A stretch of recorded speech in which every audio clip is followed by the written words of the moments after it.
Bonjour à toutes et à tous et bienvenue dans ce briefing des marchés du mercredi 20 octobre 2021.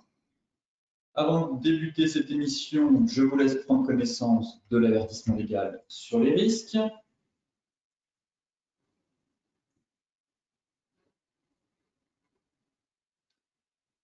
Et tout de suite, direction les marchés où encore une fois, les investisseurs sont tournés vers les résultats des sociétés.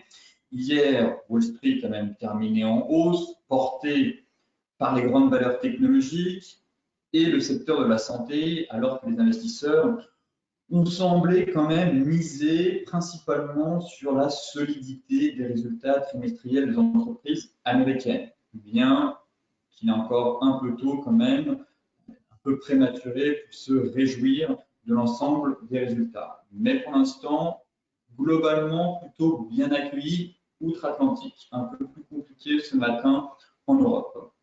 Alors, on a eu le S&P qui a enchaîné une 5e séance de hausse consécutive, qui s'est même rapproché à 0,4% de son record atteint début septembre, tandis que le Dow Jones, lui, se trouve à environ 0,5% de son record de mi-août. Effectivement, les investisseurs, malgré les risques connus et identifiés, préfèrent voir actuellement le verre à moitié plein et se focalisent sur les résultats plutôt solides, je trouve, des entreprises américaines. Parmi ça, on a des analystes qui s'attendent désormais à ce que les entreprises du S&P 500 publient des chiffres d'affaires en hausse de 32% sur un an. On a aussi des gros catalyseurs du S&P 500 comme les valeurs technologiques Apple, Facebook et Microsoft qui ont enregistré quand même des gains conséquents hier. Et ces entreprises-là, par contre, publieront leurs résultats la semaine prochaine. En grosse tête, on a eu justement hier Netflix qui annonçait ses résultats après la clôture. Et là, justement, on constate que les résultats sont vendus, en tout cas en pré-market, où Netflix chute de quasiment 2% dans les échanges électroniques, ce qu'on appelle en pré-market, malgré avoir dépassé les attentes, puisque le service de streaming a quand même engrangé 4,4 millions d'abonnés supplémentaires au troisième trimestre.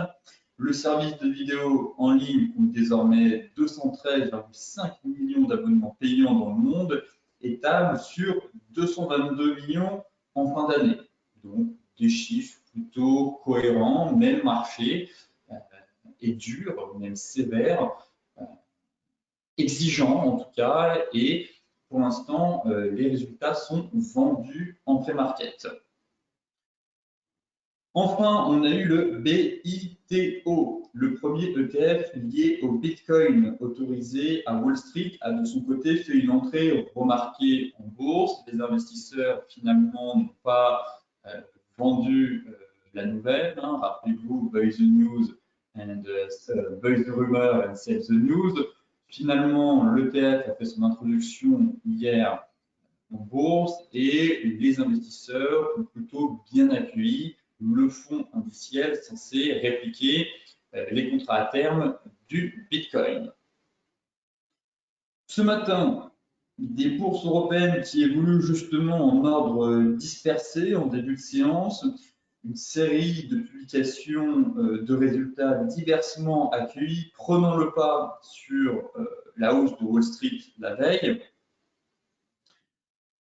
La tendance est aussi freinée par le secteur des matières premières, d'une part avec le léger recul des cours du pétrole et des métaux de base, et d'autre part par les contre-performances justement de certains grands noms de la cote. Et là, pour le coup, concernant le CAC 40, je pense à Kering, qui est un peu la lanterne rouge du CAC. Effectivement, les opérateurs s'estiment un peu déçus du côté de la filiale de Gucci par les ventes de Gucci. Donc là, encore une fois, malgré des annonces plutôt encourageantes de la part de LVMH la semaine dernière, en revanche, Kering déçoit avec la filiale Gucci. En parallèle, selon la dernière enquête Reuters, la majorité des économistes estiment que la Fed devrait attendre 2023 pour relever ses taux d'intérêt, même si l'inflation reste le principal risque pesant sur les perspectives de l'économie américaine. On fera le point justement dans la partie macro. En parallèle, sur le front macroéconomique, on a eu ce matin l'inflation définitive en zone euro qui a atteint 3,4% au mois de septembre en rythme annuel, soit 0,3 points de plus en août, mais parfaitement conforme aux premières estimations. L'inflation sous-jacente s'établit quant à elle à 1,9%, elle aussi conforme aux premières estimations et en hausse de 0,3 points par rapport au mois précédent. Enfin, au Royaume-Uni, l'inflation, elle, affiche un ralentissement inattendu à 3,1% sur un an en septembre. Et effectivement, ici, nous avons eu le dernier sondage de BofA, Bank of America, réalisé auprès des institutionnels. Et rappelez-vous, je vous avais déjà aussi montré ce graphique les mois passés, précédents, au mois de... Je vous l'ai montré aussi 2 fois, il me semble. Je vous l'ai montré au mois de juin et fin août. Et on constate quand même qu'on avait une grosse majorité d'investisseurs qui disaient que l'inflation était transitoire, peu estimaient que l'inflation allait être permanente, et au fil des mois, force est de constater que pas mal d'investisseurs commencent à opter, en tout cas, pour une inflation permanente, à quasiment 40%. Je me rappelle, fin juillet, fin juin, début juillet, on était aux alentours de 15-20% d'opérateurs qui estimaient que l'inflation était permanente. Aujourd'hui, au mois d'octobre, on est passé à 38%. Effectivement, avec l'envolée, comme vous le savez, des prix de l'énergie et la crise énergétique que traverse actuellement l'Europe, notamment sur le gaz, forcément, cela amplifie les craintes sur la hausse de l'inflation. Néanmoins, il faut aussi nuancer, puisque si près de 40% quand même des gestionnaires mondiaux de fonds croient vraiment que les niveaux d'inflation actuels vont durer longtemps, les marchés boursiers ne seraient pas proches de leur sommet historique.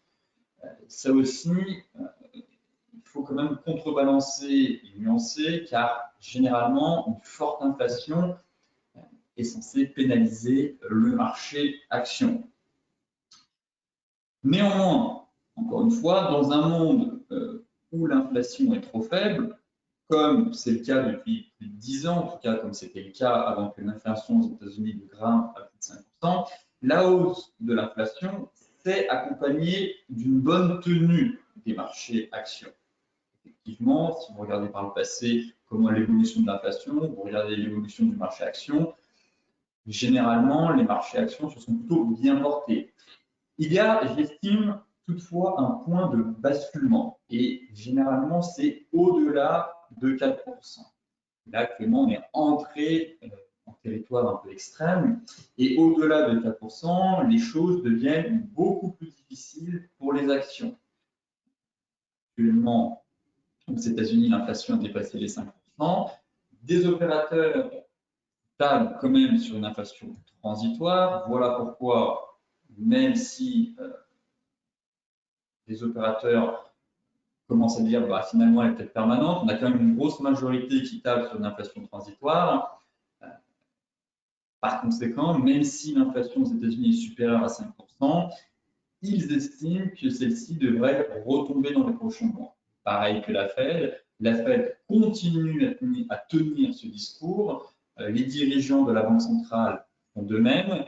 Par contre, gardez bien dans un coin de votre tête que si ils se sont trompés et que dans les prochains mois, finalement, l'inflation stagne ou continue légèrement à accélérer, là, on aura, je pense, comme je vous le disais, un basculement et une grosse correction, à mon avis, je pense, sur le marché d'actions. car la Fed devra finalement relever plus tôt que prévu ses taux et en parallèle avoir un tapering, une diminution de la marge d'actifs un peu plus violent qu'initialement prévu.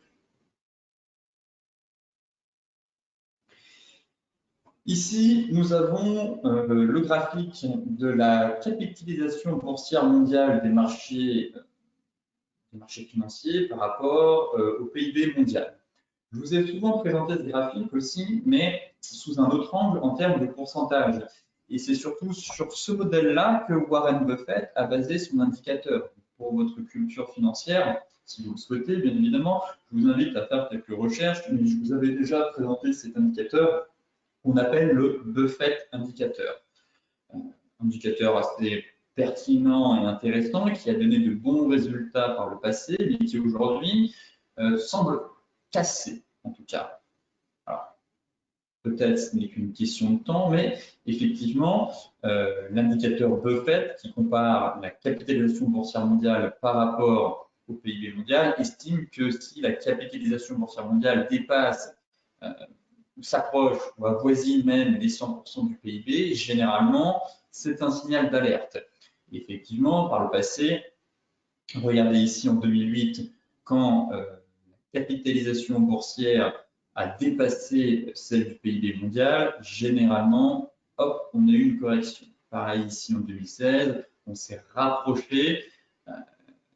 Warren Buffett estimait que si on dépassait les 80-90% des signaux d'alerte commençaient à se déclencher. Même constat en 2016, pareil en 2018 et pareil en 2020. Et en 2021, on est rentré dans une nouvelle phase finalement où les marchés, la capitalisation boursière des marchés a atteint, je crois qu'on a eu quand même la correction là récemment avec l'envolée des taux, mais globalement le pic était 120 000 milliards de capitalisation boursière, soit la hausse quand même. On a quasiment fait x2, vous voyez, au creux de mars 2020, à ici, on était presque un x2. Presque un x2 en l'espace de 15 mois à peu près. C'était la hausse la plus rapide de l'histoire. Hein. Pour rappel, le S&P a quand même enregistré une hausse de 110%, il me semble, pour être précis, 110% en seulement 15 mois, justement. C'est la hausse la plus forte enregistrée.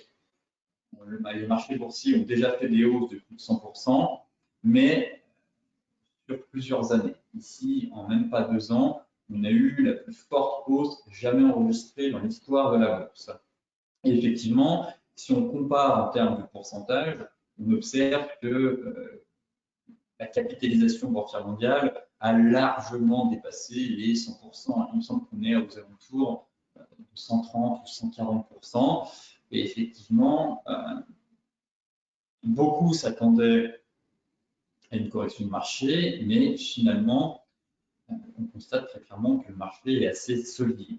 Et comme pas mal d'indicateurs et de ratios boursiers, si vous voulez, on a, ils sont, je pense, en tout cas, c'est une de mes hypothèses, c'est que ces indicateurs sont devenus, certes, ils sont toujours pertinents, mais ils sont quelque peu tronqués, si vous voulez, par les banques centrales.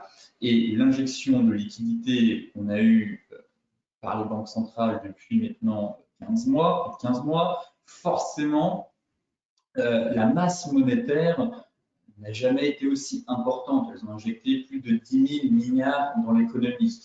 C'est plus jamais vu, ça aussi. Et derrière, on a des ratios de valorisation qui sont retournés sur les niveaux de 2000, voire 2008, une capitalisation boursière qui s'est envolée, tout ça dopé justement par des banquiers centrales qui ont sorti le bazooka monétaire. Et derrière, ça crée un peu une déstructuration, je trouve, au niveau des indicateurs. Effectivement, on a l'impression que certains estiment qu'on est rentré en territoire de bulle. Pour autant, force est de constater que le marché continue de frapper. Indicateur toujours pertinent, qui a donné de bons résultats par le passé, mais il faut maintenant nuancer les choses par rapport à l'action des banques centrales qui est juste phénoménal et qui peut parfois donner des biais baissiers ou croire à certaines choses. Et finalement, en fait, on assiste juste à une déstructuration, je trouve, de certains indicateurs boursiers qui étaient justes, du moins à peu près justes dans le passé, qui aujourd'hui, je pense, auraient besoin d'être réajustés par rapport à la masse monétaire qui a été injectée dans les marchés financiers.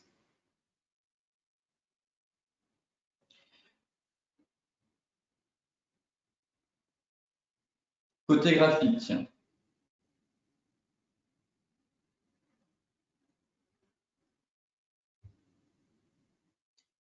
le CAC 40, toujours qui se stabilise. Honnêtement, je n'ai pas vraiment de plan de trading toujours sur le CAC. J'attends, je reste en mode observateur.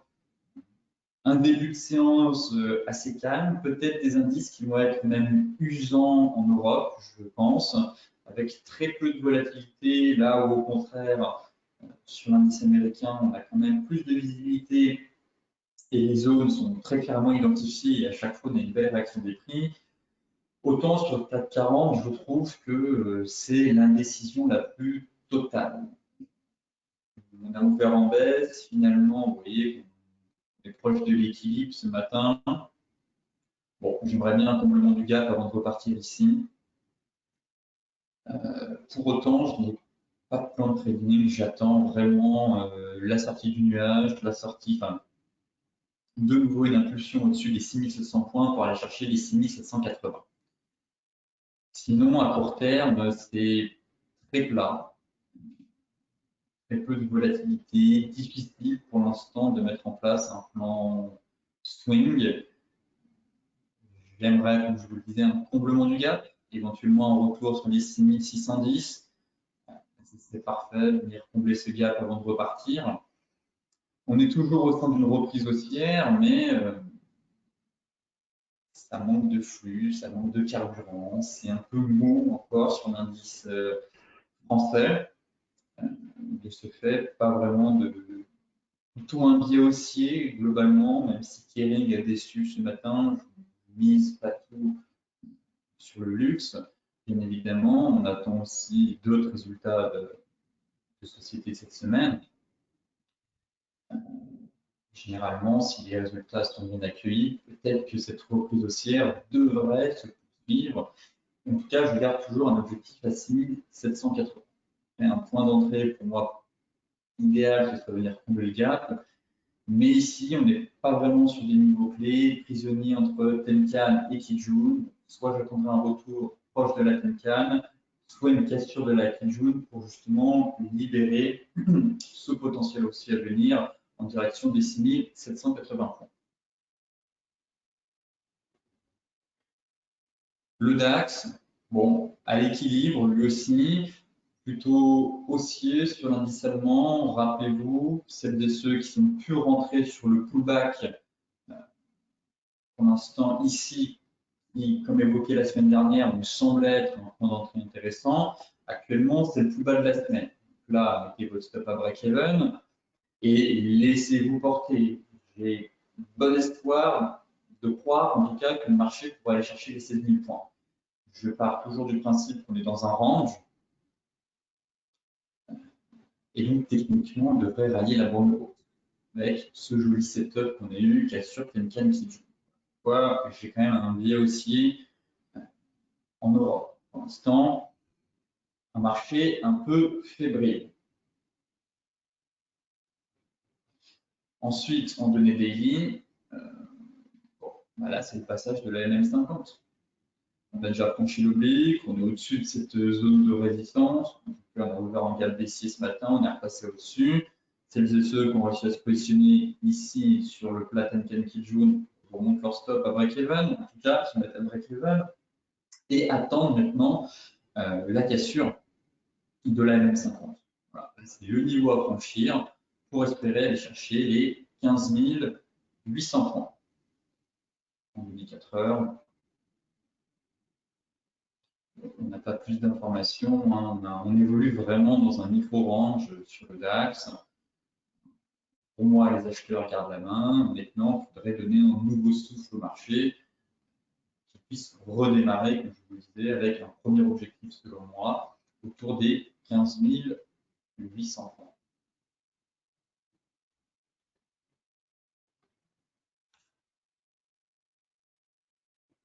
Le Dow Jones,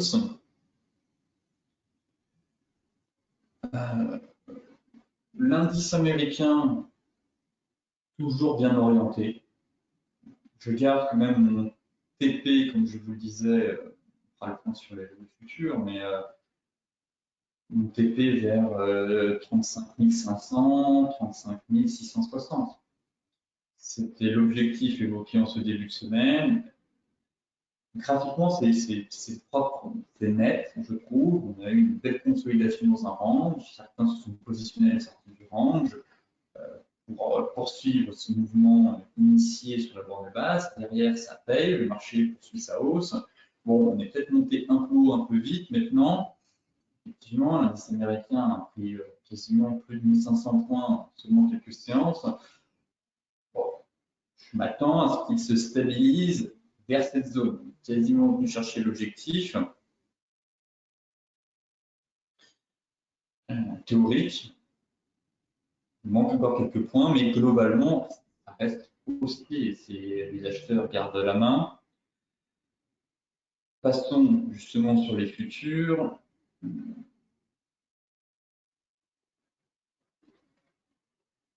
Et la zone, elle est ici. Voilà. Bon, la grosse zone où je m'attends à un repli de l'indice, ce sera vers les 35 430, 35 520. Encore une fois, c'est ceux qui sont rentrés ici sur le pullback ici. Eh bien, mettez vos stops à break-even, remontez vos stops. Pourquoi pas prendre quelques bénéfices, hein, étant donné qu'il ne faut pas être non plus trop gourmand, on est quand même proche de la zone, il manque pas grand-chose effectivement. Pour moi, on a quasiment atteint l'objectif que je m'étais fixé cette semaine. Maintenant, reste à savoir comment le marché va réagir. Pour moi, c'est encore un peu trop tôt. J'aimerais bien que le marché finisse son accélération pour savoir si oui ou non on se positionne sur un scénario de repli pour viser de nouveau la zone avant de repartir, casser et aller chercher les 36 000.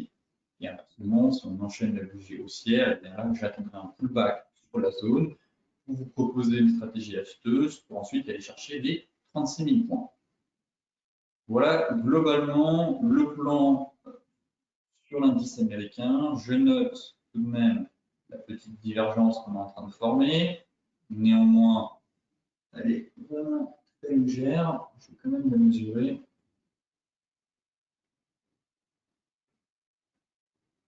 C'est bon. Ah, tout à fait sur le pic. Effectivement, toute petite divergence. Bon, à voir, est à valider, mais à surveiller, surtout si on retourne ici et qu'on ne fait pas un top plus haut que le précédent. Effectivement, on serait de nouveau sur zone et ça permettrait, pourquoi pas, d'initier cette fois-ci une position vendeuse pour tenter un repli de marché en direction en tout cas de la précédente zone de support. L'euro-dollar, bon, qui s'est replié en fin de séance hier, mais sur support, donc ça c'est quand même un bon point. Basculons sur une tête de temps daily.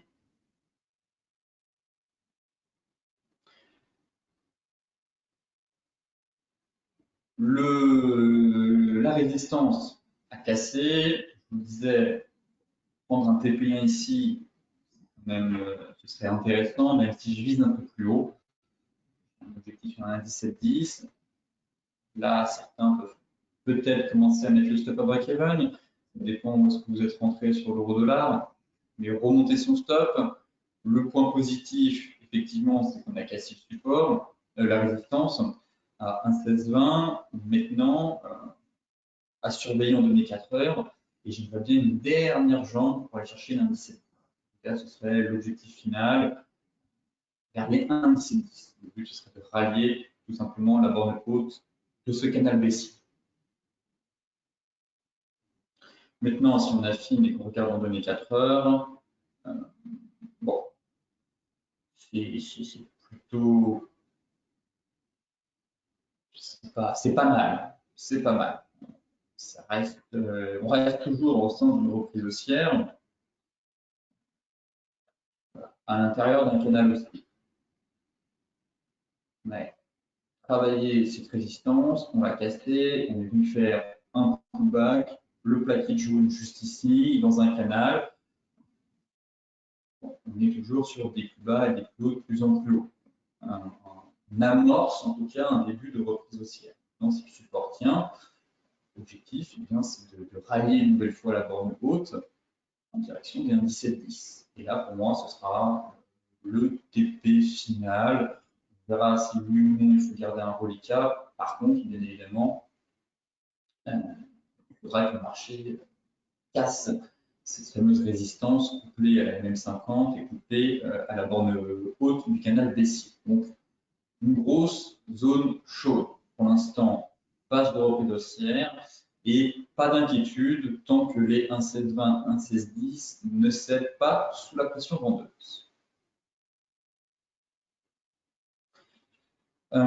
L'USD-Yen, ça m'embête, le sentiment que le plan est en train de s'invalider. Je vous proposais deux stratégies hier, une stratégie agressive, une stratégie prudente. La stratégie agressive consisterait à vendre suite à la confirmation de cette divergence et la stratégie plus prudente était d'attendre en fait la confirmation de l'étoile du soir avec un chandelier, avec la formation du chandelier daily. Et finalement, on a complètement invalidé ce chandelier. On était sur une séance rouge. Effectivement, on avait un chandelier intéressant. Et derrière, au-dessus de la zone, et ça a clôturé dans le vert. Là encore, voilà comment on peut avoir un contre-pied avec une divergence et comment renforcer un scénario baissier dans une forte tendance haussière. Intéressant finalement peut-être d'avoir attendu, d'avoir effectivement d'attendre la confirmation par les prix. On avait une première confirmation en données 4 heures, mais en données daily, on voit la clôture ici, effectivement, ça ne donne pas envie de jouer la divergence, étant donné que maintenant, on est au-dessus de la résistance. Donc là, ce serait vendre un support. Et ça, ce n'est pas terrible. Hier, on était encore sous la résistance, donc on vendait une résistance. Maintenant, le chandelier a été invalidé, il a clôturé au-dessus de la zone. Je vais quand même surveiller ce plan, on pourrait former une deuxième divergence avec un top un peu plus haut, mais force est de constater très clairement que la dynamique est haussière. Je ne m'attendais pas à un retournement de marché, mais au moins un repli après une telle envolée. Et pour l'instant, bon, c'est un peu, en tout cas, invalidation de la divergence, très clairement. Et le problème, c'est qu'on est au-dessus de la résistance. Donc là, ça fait vendre un support maintenant. Et ça, c'est déconseillé. Il faudra attendre que les prix repassent sous les 114. Maintenant, je vais surveiller si on ne forme pas une deuxième divergence. Mais globalement, je pense que le plan tombe à l'eau, tant pis, et que le marché est bien parti pour poursuivre sa course. Pour OGBP,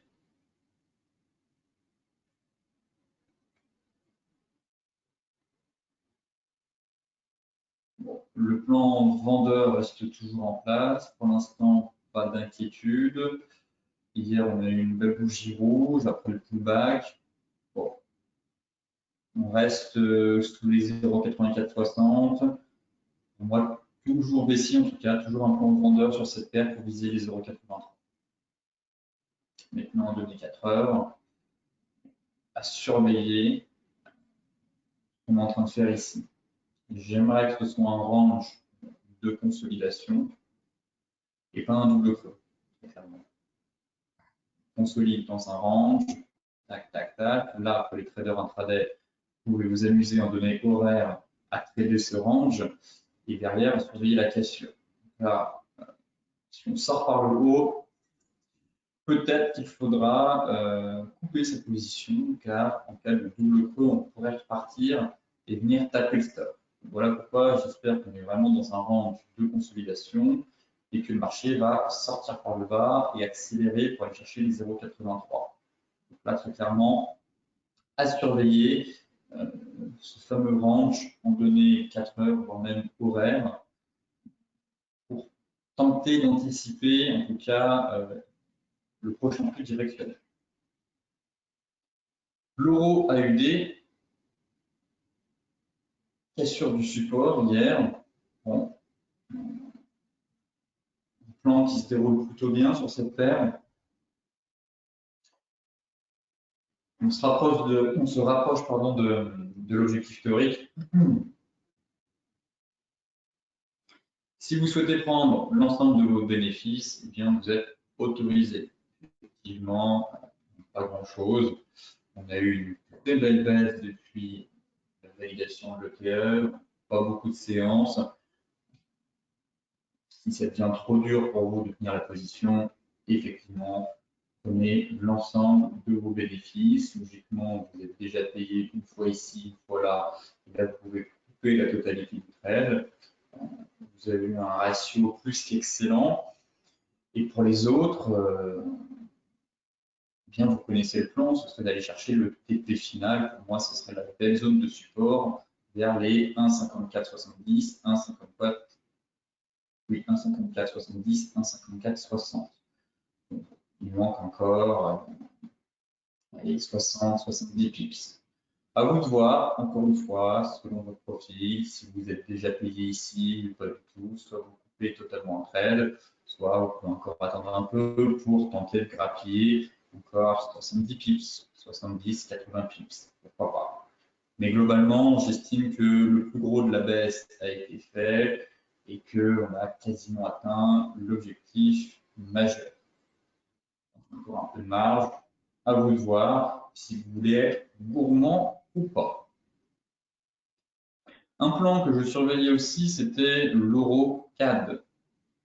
Mais bon, là j'observe une divergence en fait Tenkan Kijun avec un plat Kijun et enfin, la Kijun qui ne suit pas l'accélération baissière qui se met à plat et la Tenkan qui est très éloignée. Donc, généralement, c'est une divergence Tenkan Kijun et je m'attends à un rebond comme évoqué avec vous. On est dans cette zone cette fameuse zone mensuelle, on se stabilise. Et je verrais bien l'euro rebondir. En tout cas, c'était le plan que j'ai. Toujours avec cette divergence, cette petite divergence, mais elle n'est pas validée. Je n'ai toujours pas de chandelier de retournement. Mais je m'attends à un rebond sur cette paire. Néanmoins, pour l'instant, c'est extrêmement baissier, coiffé par un MM200, un nuage qui oriente à la baisse. Donc, de ce fait, soyez prudents sur cette paire, car si le pétrole continue de grimper, l'euro CAD va continuer de plonger, tout simplement. Maintenant, il faut surveiller le pétrole et l'évolution des prix sur cette grosse zone de support. Pour l'instant, j'estime que c'est un peu trop tôt, très clairement. La divergence des lits n'est pas validée et pas de chantier de retournement en données daily aussi. Voilà pourquoi il serait préférable d'attendre une confirmation, soit par les prix, soit par l'indicateur RSI, pour tenter d'annoncer un rebond technique. Le gold,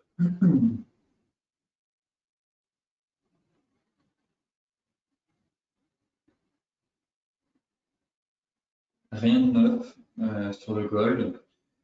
Je laisse la bataille des acheteurs et des vendeurs. Vraiment, on met les indicateurs entre Kijun, Tenkan, MM200, nuage. C'est vraiment le Far West en fait sur le gold actuellement. Je reste à l'écart toujours. Je préfère attendre des niveaux clés pour tenter toujours des achats plutôt que des ventes. Mais pour l'instant, c'est un peu flouillis, je trouve. Un peu flou. Par conséquent, comme évoqué en ce début de semaine, j'attendrai la réaction des prix sur zone, comme toujours. Soit en retour sur les 1750, 1725, ou cassure enfin de la borne haute de la même 50 et de la zone au-dessus de 1794, 1795, voire 1800. On va aller chercher un sud-est 1830. Mais pour l'heure, bon, un marché un peu piégeux, hésitant, indécis même. Ça monte, ça baisse, mais je suis pas, enfin, qui manque de visibilité tout simplement. Je préférerais avoir un net retour sur des niveaux de support pour avoir un peu de marge. Si vous voulez, là on n'a pas de marge pour se permettre de rentrer, vite protéger le trade, on tape la zone si ça retombe, on se fait sortir. Vendre, bon, bah, pour l'instant les ventes ne payent pas trop, très clairement, on a attendu à aller chercher pour 1700, parce qu'on a un contre-pied. En fait, je cherche vraiment des niveaux d'intervention clés pour avoir de la marge derrière, un peu de marge tout à part, vite protéger le trade et ainsi retravailler, retravailler et retravailler encore ces niveaux. En fait, c'est juste ces niveaux-là qui m'intéressent et il faut ne pas hésiter à les retravailler, à revenir à la charge, pour tenter d'avoir aussi un peu plus de marge, qu'on aura véritablement un flux qui va partir. Et là, on n'est pas sur des niveaux intéressants, ça ne permet pas d'avoir suffisamment de marge pour mettre son stop à break-even. Voilà pourquoi j'insiste toujours pour un retour sur ces zones, pour tenter de nouveau des achats sur repli, pour avoir de la marge derrière et vite se protéger si de nouveau on rentre dans une guéguerre et une bataille floue entre les acheteurs et les vendeurs. Et pour l'instant, très clairement, pour moi, on se situe au milieu de nulle part. Voilà pourquoi j'attends cassure de zone clé ou retour sur niveau de support majeur.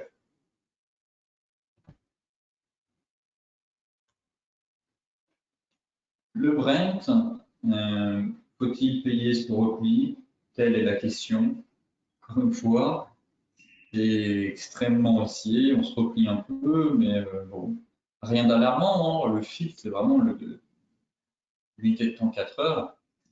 Et en données 4 heures, des plus bas, des taux de plus en plus haut, une moyenne mobile 50 orientée à la hausse. Encore une fois, hein, tous les replis sous les précédents tops sont actuellement payés. C'est actuellement le cas. Attendez peut-être une bougie flux avec une cassure Tenkan Kijun avec un stop loss tous les plus bas. Et dans ce cas-là, ce serait un setup valide pour repartir à la hausse en direction des 87 $. En tout cas,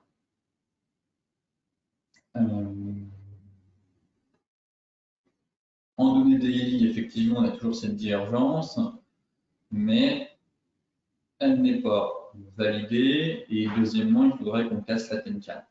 Donc, si on casse la Tenkan, on casse le précédent top en données 4 heures. Là, on valide la divergence. On espérait peut-être un repli de marché. Voilà les deux scénarios à suivre sur le Brent. Soit on valide la divergence baissière, on casse la Tenkan en clôture. Dans ce cas-là, on casse le précédent top en données 4 heures. On peut espérer un mouvement correctif. Sinon, on filtre en données 4 heures. On surveille ce qu'on appelle une cassure Tenkan Kijun à la hausse.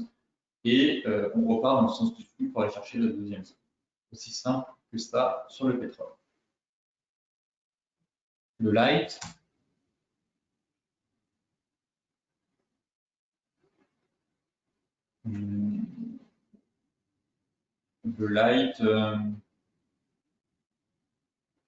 on n'a pas de divergence déjà très clairement. On est venu taper la borne haute du canal. Là, ce serait pareil en fait. On est toujours en données 4 heures sur le précédent top. Il faudra atteindre la cassure Tenkan pour espérer un repli sous la borne de base du canal. Enfin, sur la borne de base du canal, pas sous. En cas de cassure, par contre, je viserais 77,50. Globalement, toujours une dynamique haussière, cadrée par ce canal. Néanmoins, on est confronté maintenant à un double obstacle, oui. La résistance horizontale hebdomadaire vers les 84 $, couplée à la borne haute du canal.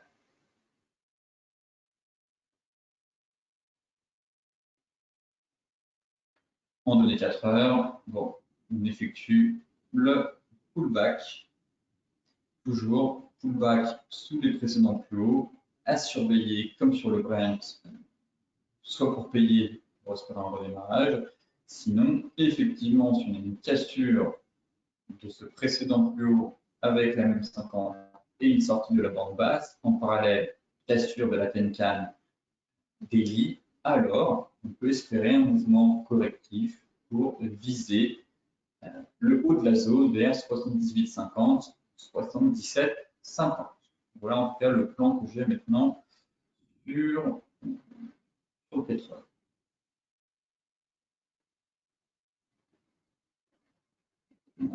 Ici, le chartiste, pour moi, c'est encore trop tôt pour la tracer. Je surveille plutôt, voilà, ce gros niveau de prix qu'on a ici. MM50, bande de base de canal et support horizontal. Le Bitcoin maintenant.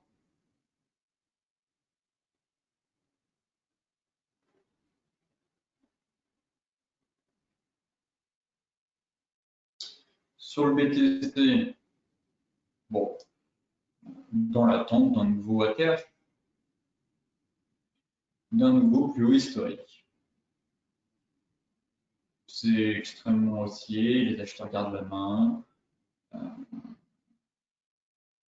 Il ne manque pas grand-chose pour inscrire un nouveau record, moins un plus haut historique. Effectivement, en clôture, on a inscrit un peu historique. On a fait une clôture sur un peu historique, mais là, voilà, tout le monde attend la cassure ici de l'ancien plus haut sur mèche pour espérer une accélération de l'action des 70 000 $.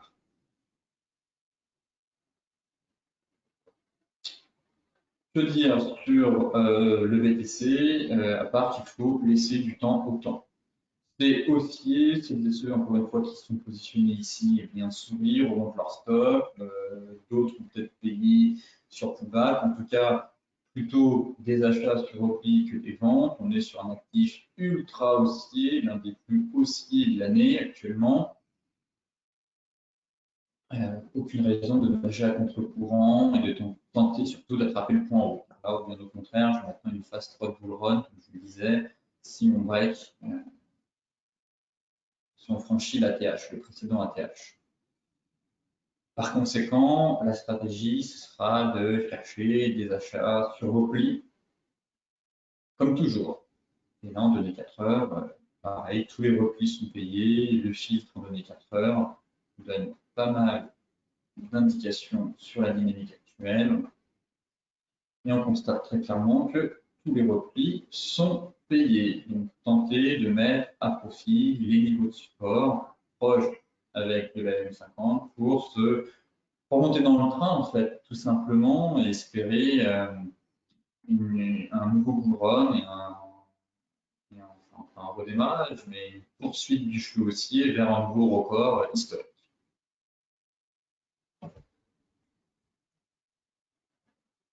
L'Ethereum,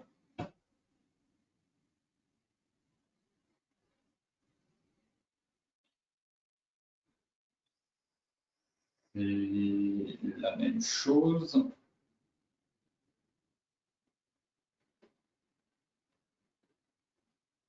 Soutenu par cette oblique, en données 4 heures.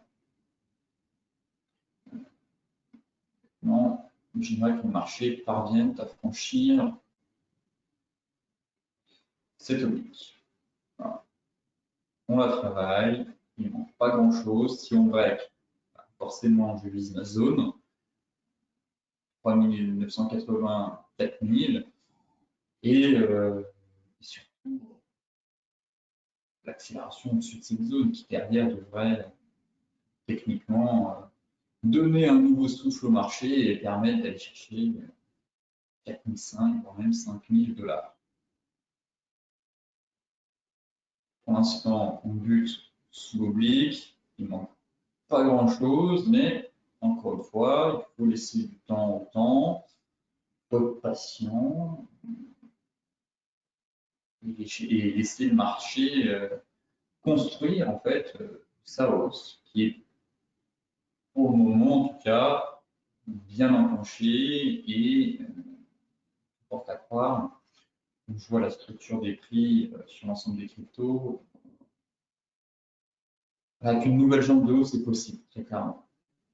Néanmoins, il ne faut pas crier victoire trop vite, mais c'est plutôt très clairement encourageant pour la suite. Et comme je vous le disais, comme sur le BTC, comme sur l'Ethereum, il ne manque vraiment pas grand-chose pour cette phase 3 de Bull Run. Sur ce briefing des marchés touche à sa fin. Comme d'habitude, je vous souhaite une excellente journée, de très bons trades.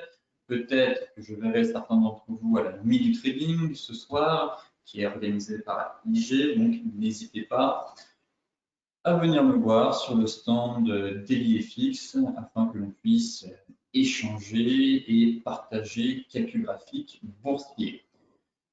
Très belle journée, peut-être à ce soir pour certains d'entre vous. Soyez prudents sur les marchés, sinon je vous dis à demain pour un nouveau point complet sur la planète finance.